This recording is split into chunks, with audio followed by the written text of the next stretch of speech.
ढाब्यावर रात्रीचा मुक्काम करणार आहे। हे बघा इथं लावलंय माझं टेंट आणि या ढाबा एक छोटासा हा चाललाय हायवे रोड भावांनो। आणि ह्या रोडनं कम से कम मी 20 ते 25 दिवस झाले मला या रोडनी चालतोय, पण जास्त मला मंदिरे भेटले नाहीत थांबायला। एककट दुक्कट मंदिर आहेत रस्त्याने भेटले, ते पण लहान लहान मंदिर आहेत भावांनो।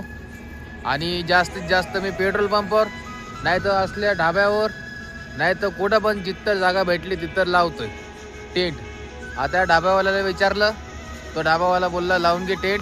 आणि हे इकडे लावलं होतं टेंट आधी, तो बोलला तिकडे लावू नको, तिथून उचल आणि इकडं आण। तर इथं लावलं टेंट आणि तिथं याच्यासाठी लावलं होतं भावांनो की ढाबा आहे, रात्रीचे ट्रक वगैरे चालू राहतात आणि त्याच्या धंद्यामध्ये माझा टेंट डिस्टर्ब नाही करावं म्हणून त्या कोपऱ्यात टेंट लावला होता मी। पण तो आला, तो बोलला विषय नाही, तिथून उचल आणि इथं लाव म्हणला टेंट। तिथं जास्त अंधार आणि म्हणजे कोपरा आहे आणि तिकडे विचूक वाटाचा भेव पण आहे, तो बोलला इथं लाव। तर तिथून उचलून इथं आणलं भावांना टेंट।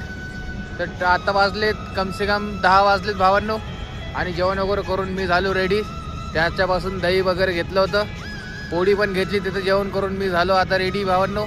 आता निवांतपणे झोपूया, आंघोळ वगैरे पण केली, तिथं कपडे पण वाहू घातले भावांनो, सर्व कपडे धुवून काढले आज।